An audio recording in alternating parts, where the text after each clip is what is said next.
We talk a lot about maybe it was intentional, maybe there are reasons behind it.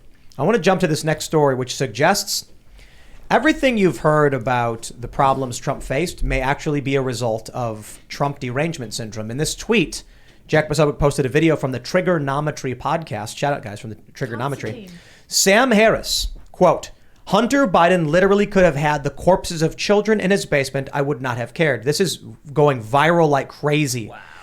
Since this morning, 3.3 million views. Sam Harris basically says that what he calls a left-wing conspiracy to suppress information to try and stop Trump from winning the presidency was acceptable and good. It was warranted.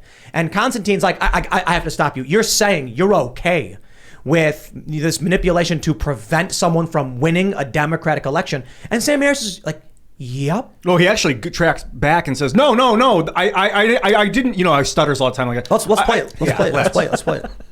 Let me make sure I always have the audio set to the wrong setting. Yeah. All right, here we go. Point, Hunter Biden literally could have had the corpses of children in his basement.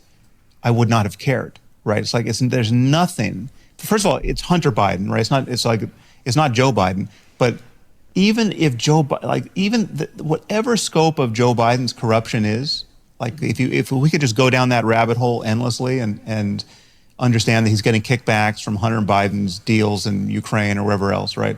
Or China, it is infinitesimal compared to the corruption we know Trump is involved in. It's like a firefly to the sun, right? I mean, like there's just, it doesn't even stack up against Trump University. Let me pause you right there, Sam.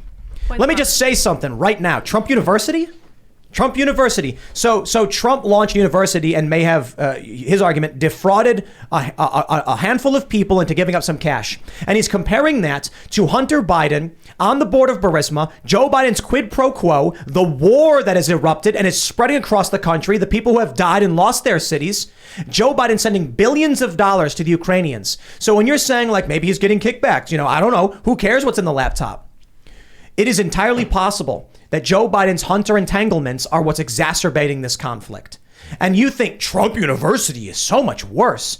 This is the point I'm trying to get to. Trump derangement syndrome is so intense in these people's minds. What Sam is saying makes literally no sense.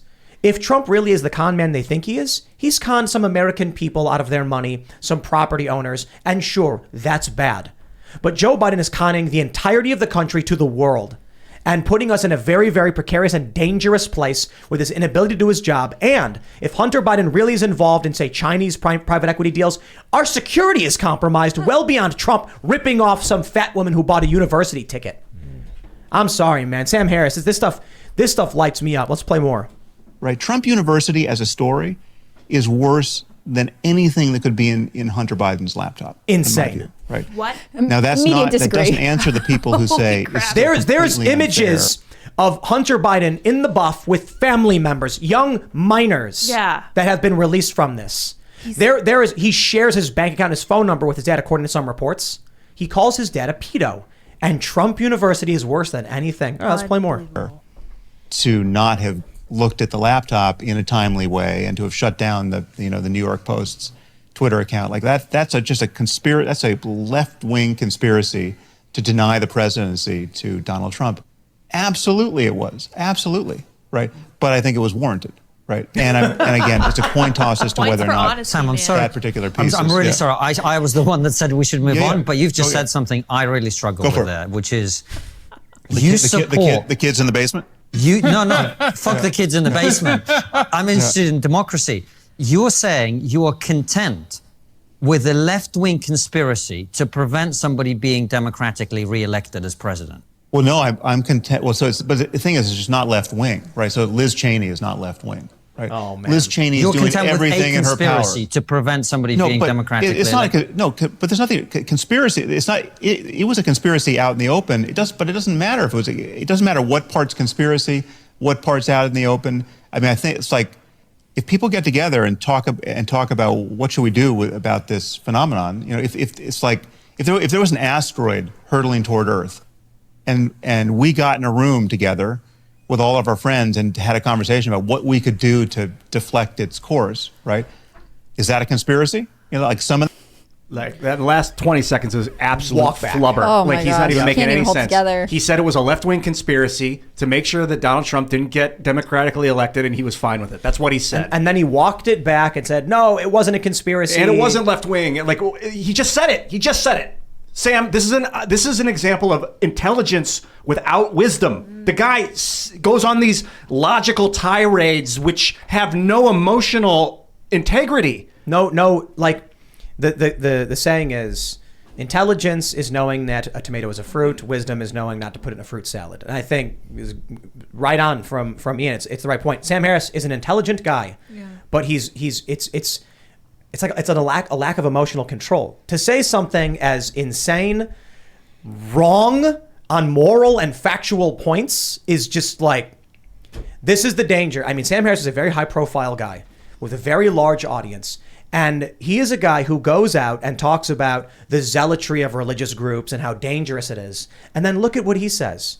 There's no rhyme or reason to anything he was just saying other than he's an authoritarian who would use by any means necessary powers to crush people he doesn't like. I think what strikes me the most is his last metaphor. If there was an asteroid coming to Earth and we made a plan to stop it, that would be okay, right? That's not a conspiracy. Like, he is so convinced that what's happening with Trump is just this uncontrollable, unpredictable force. He can't accept the fact that people think differently than he does and they want Trump to be in office, that they don't agree with his perspective, and therefore he feels like he has the moral authority to say, like, no, you don't understand, this is like a devastating crisis that we must act to stop, therefore democracy is not as important in this moment. Like, it's bizarre. The whole thing he said was mishmash nonsense. Mm-hmm. Like you mentioned, like the last 20 seconds flubber, walking back, changing what he's saying. This is Constantine. The trigonometry guys, they have values, they have principles, they're inquisitive, they're trying to understand things. And this was brilliant. This is what real journalism is. This is not, we don't get this from Brian Sutler, we don't get this from CNN. This is him just literally saying, okay, you've made your point, this is my question to you, and then he sends Sam Harris into a spiral of nonsense. Yeah, I mean, what they think Constantine does the best is he has a specific thesis he's trying to answer, which is like, what can you do to defend democracy? Where do you draw the lines between what is acceptable and what is not? And I don't think Sam Harris has the moral compass to say, like, oh yes, I respect how democracy works. Like, for him, it doesn't matter. But what do you think is causing this Trump derangement syndrome? Like, look, I understand Trump says mean things, and you might be like, he lacks decorum, but to this degree? Like, I think a lot of it has to do with, like he said, this dude's very intelligent. I mean, he's super intelligent. I appreciated him up until you posted this on your Twitter feed, and I was like, are you kidding me? That's crazy. Because it seems very deranged, but I think a lot of that is caused by him living in an echo chamber. He lives in a bubble, in an echo chamber. He's used to hearing the same people talk about the same things.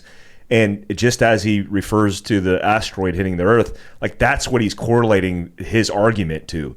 Like, the worst case scenario in the world, you're comparing it to that. What I think is fascinating, like you mentioned, is these two guys are actually being journalists. Like, and this is surprising because it's like, what is this thing called, like, objective reasoning through journalism? Like, they're actually having a conversation, and he's willing to confront Sam Harris on this and catches Sam Harris off guard, which I love because, like Ian said, as soon as he catches him off guard, he starts going down a drain, and he's circling the drain. He's probably killing time. He's looking at the clock. He's like, oh crap, I don't know what to say. You know what this is? Sam said the quiet part loud, not realizing that he would be challenged, and that I think what Sam said is what he truly believes in his heart of hearts. Yes. Yep. But that is not something you can say right now when you're trying to maintain this, principled position of opposing authoritarianism.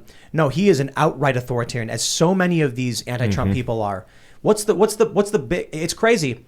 I see these people on Facebook saying, Trump's a fascist, far-right authoritarian, and they're saying the same thing about Ron DeSantis. And I'm like, what have they done?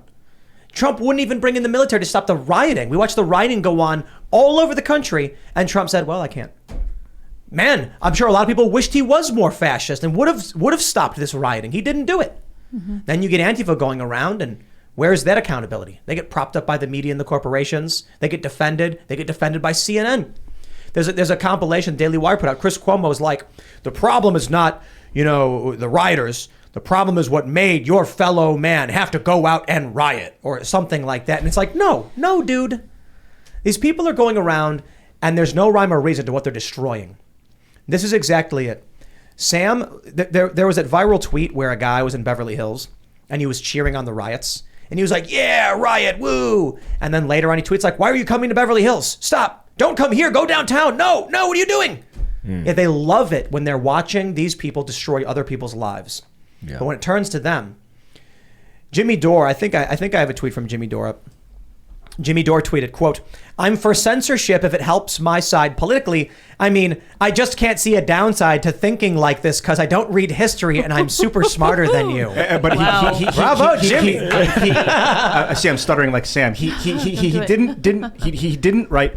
Say exactly how Sam would say it right. He likes to do that right. Like, you agree with me? Yeah, he Are needs you in the my cult? affirmation. And I think that's probably because he's surrounded by people who are like, no, of course we have to ignore the laptop. Smart, that makes sense. Like, that's the only way to stop the asteroid, because that's what they equate Trump to. I think that he isn't used to being pushed back. I think maybe he would have, like, I don't know if this happens on the show that often, but I think there are people who go on and expect to be interviewed in a very positive sort of softball way. They expect people to be like, oh yeah, I get what you're saying. That makes sense. Thank you so much for being here. And I really, I applaud Constantine for being like, we have to return to the thesis, which is that you would be willing to like circumvent democracy. Yeah.